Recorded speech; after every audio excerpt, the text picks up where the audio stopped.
This is CBS 13 News. Well, it's something we've all fantasized about maybe or imagined at one time or another. You go to an ATM and that ATM just keeps spitting out money at you mistakenly, bank error in your favor. Take a look at this. Stein's still on this ATM, telling people in South Portland the ATM's out of service after it did just that, spit out thousands of dollars for one man.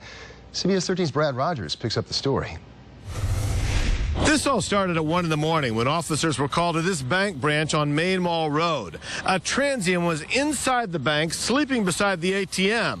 Officers went inside and moved him along, but he came back. At 5:30 this morning, a woman waiting to use the ATM in this bank called police to report a man spending an unusual amount of time at the ATM. When South Portland police officers drove up, they saw this same homeless man inside filling a shopping bag with cash from the ATM. How much? Turns out it's more than $37,000 in cash. Oh my God, really? How do you withdraw that much money from the ATM? I can only get out 200 at a time. Wow, a lot of money.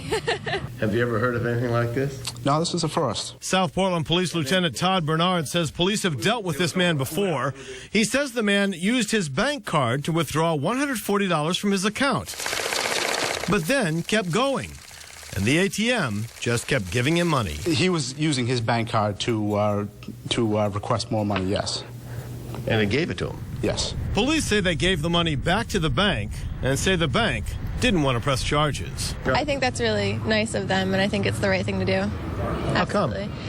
Because, I mean, obviously he was kind of tricking the system a little bit, but it was partially their fault for not having the right security on it. If the bank was giving it, he wasn't stealing it. He was just playing the slot machine, so to speak. As for that ATM, it was out of service today. A TD Bank spokesman tells us due to a code error, this TD Bank ATM dispensed an incorrect amount of cash to a customer.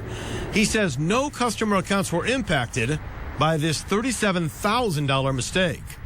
Because no charges were filed, police won't release the homeless man's name, but they aren't ruling out the possibility of charges against him. So how much money do ATMs hold? Well, most hold anywhere from $10,000 to $20,000, but ones near a mall can hold up to $50,000, and ones inside a bank can hold up to $200,000. In South Portland, Brad Rogers, CBS